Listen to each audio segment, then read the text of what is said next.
week on ANN News, we're going to be talking about the Israel Coalition, Tokyo 2021 Olympics, G7 new tax deal, and COVID-19 statistics. We are talking to Ashish Beesondial, who manages Caudan Arts Centre in Mauritius.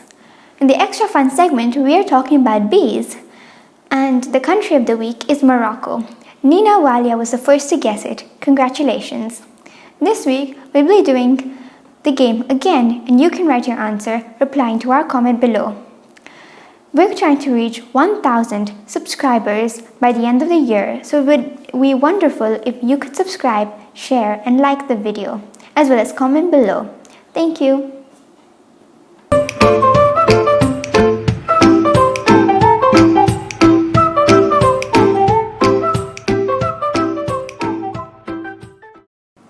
In Israel, 3 men from opposing parties decided to assemble a coalition to take down the current government in Israel and form a new one.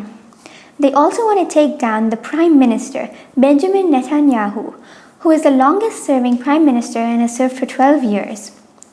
Yair Lapid, his opposition, is in charge of this coalition, and if they succeed, him and his main partner, Bennett, will each serve 2 years as Prime Minister.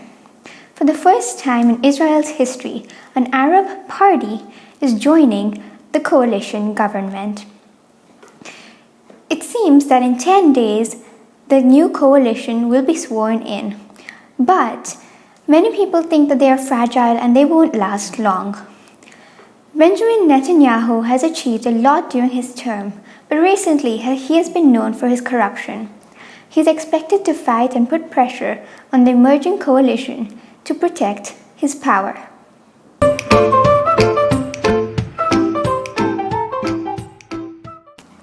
With 50 days to go till the Olympics, the Japanese Olympic president said that the games will continue.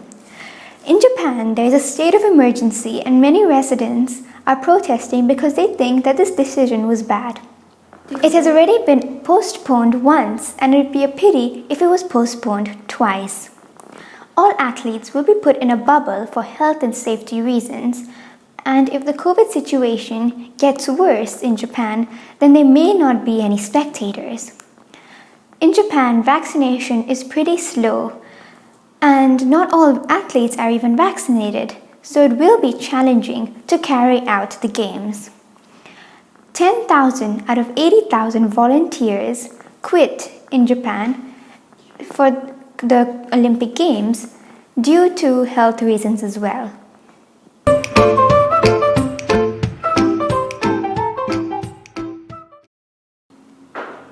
Finance ministers in the G7 countries, Canada, UK, USA, Italy, Germany, France, and Japan are confident on their new deal to tax global large tech companies like Amazon and Microsoft. They say it will change the world and help them reach net zero and tackle problems like climate change, as well as help pay back the debts built up during the COVID-19 pandemic, aid countries which are vulnerable, as well as make taxing of large companies fair.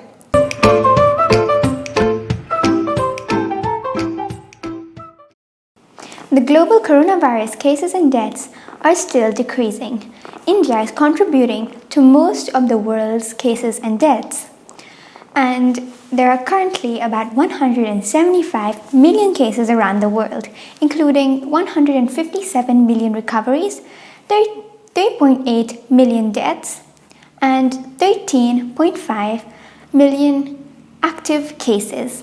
USA, India, Brazil, France, and Turkey are the top 5 countries with the most cases, and Mexico, USA, Brazil, India, and Peru are the top 5 countries with the most deaths.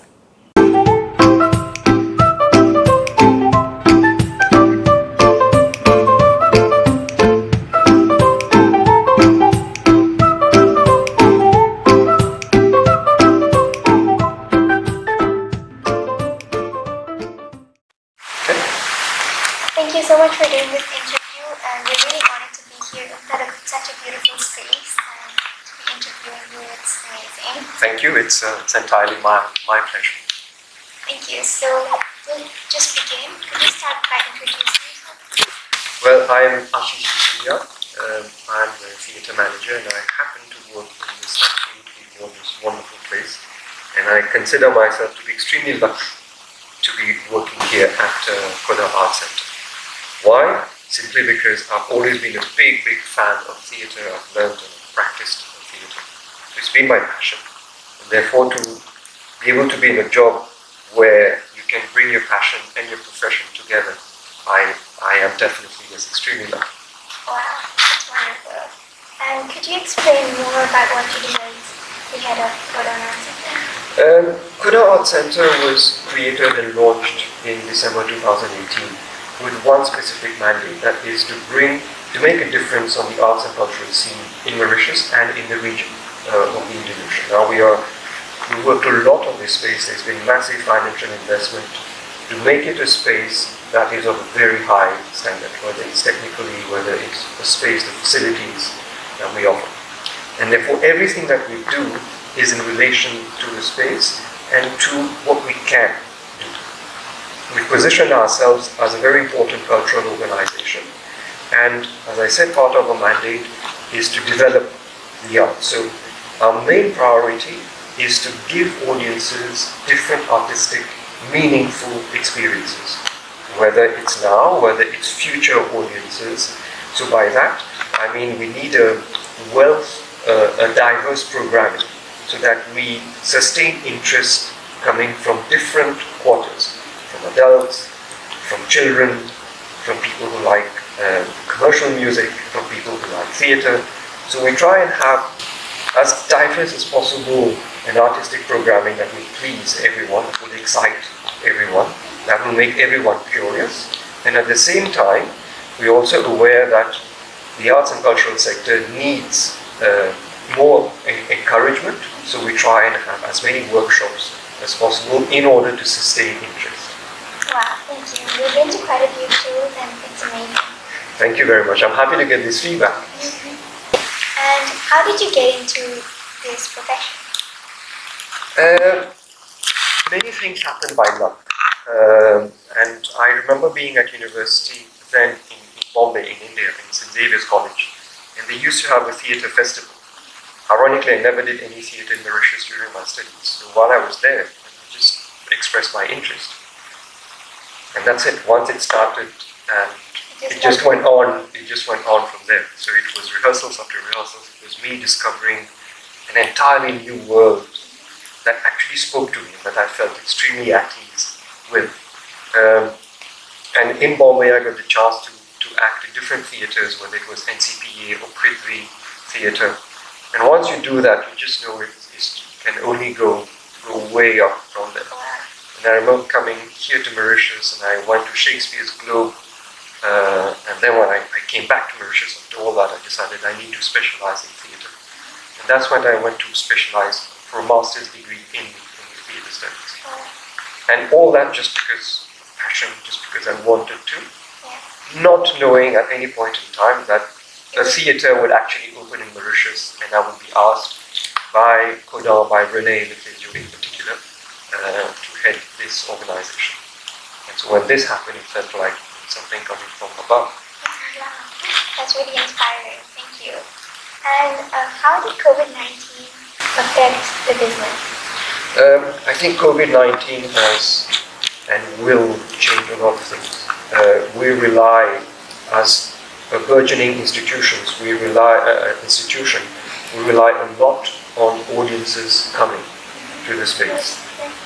It's a cultural organization, and it's meant to be a space where people meet people, where people interact with art and people interact with artists.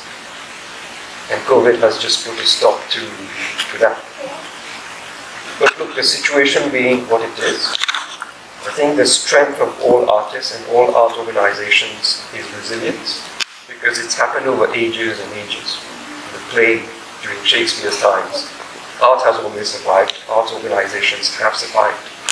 We're lucky that we've got people who believe in us, our management, board, René in particular. We've got people who who are really backing us. We've got audiences who are waiting for events. So even though it's been an extremely difficult time, extremely difficult is still an understatement. Critical, very much critical. We are hopeful that once we get over this phase, that everything will gradually come back to normal. Yeah, like last year's lockdown. Certainly. Last year was a big blow, but after that we picked up really well. I mean, there were events after events. And for us, there's no bigger joy than seeing people coming, and when you earn the applause at the end, there's no bigger joy than that. Wow. So we are hoping to get back to this state as soon as things are around, things permit. Wow, thank you.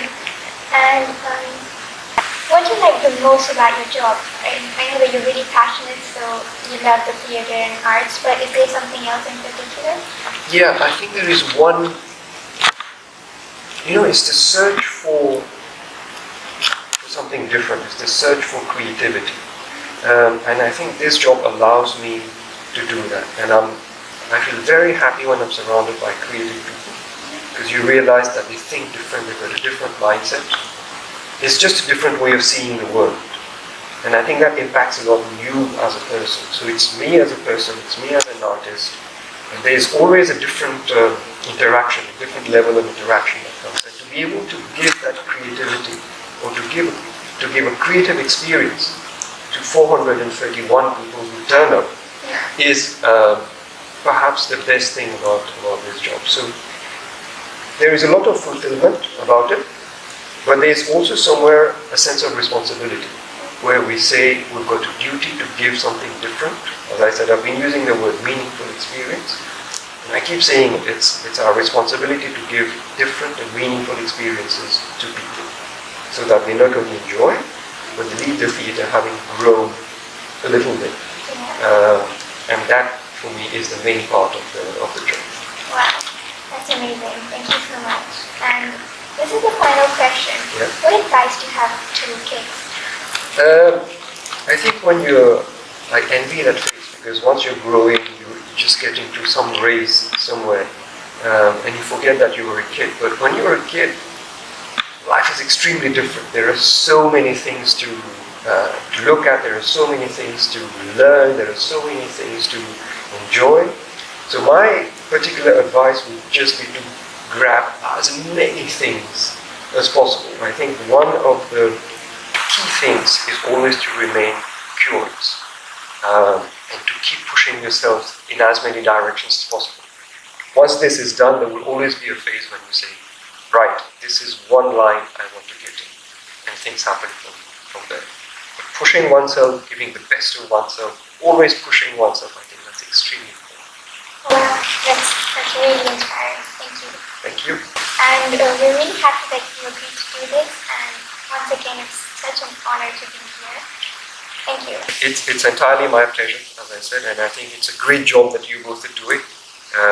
We said yes to this immediately, because we just have to. When you've got young people who are involved in this process, we really need to encourage that. So well done to you both. It's a fantastic initiative. Thank you, sir. And let's hope, fingers crossed, it goes very, very well for you both. Thank you.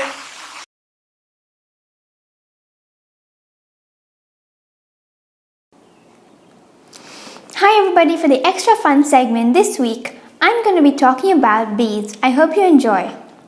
Bees are important pollinators for plants, and they transfer pollen between male and female parts, allowing plants to grow seeds and fruits. They've existed for more than 30 million years. They live in beehives and are divided into 3 members: the queen bee, worker bees, and drone bees. The queen bee heads the hive and is in charge of laying eggs. She can lay about 2,500 eggs per day. The worker bees do all the work. They clean the hive, circulate the air, as well as protecting the hive.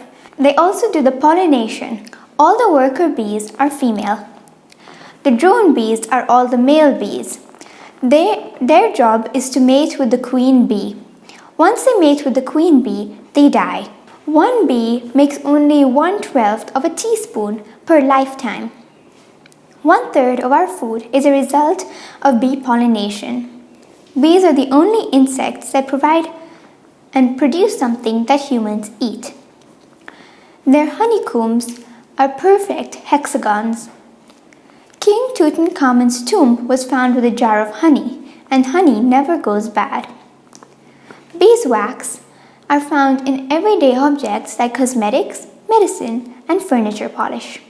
They can be trained to locate underground landmines. Bees have 2 stomachs, one for eating and one for storing nectar. They are leaving their hives and not returning. It's very sad because they play an important role for our food.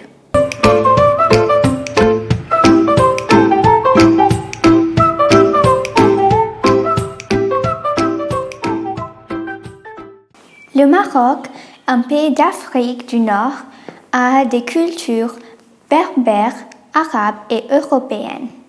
Sa capitale est Rabat et sa population est de 36,5 millions d'habitants. Ça s'appelle le pays des Berbères aussi, car 40% de la population est berbère. Les Berbères ont une culture très colorée et holistique. Les riads, leurs maisons, ont 2 ou plusieurs étages autour d'un jardin ou d'une fontaine. Ils vivent dans le labyrinthe humain appelé Médina. Les souks sont les marchés marocains traditionnels, dont des bénidas.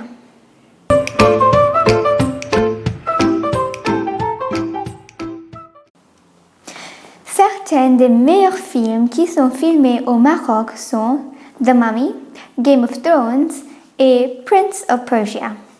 Les villes les plus célébrées du Maroc ont des couleurs. Par exemple, Marrakech est la ville rouge. Les murs et les bâtiments sont rouges. Les montagnes d'Atlas sont rouges aussi. Chefauran est la perle bleue du Maroc. Quelques arbres du Maroc ont des chèvres. Les chèvres grimpent aux arbres d'Argania pour les fruits, malgré des épines.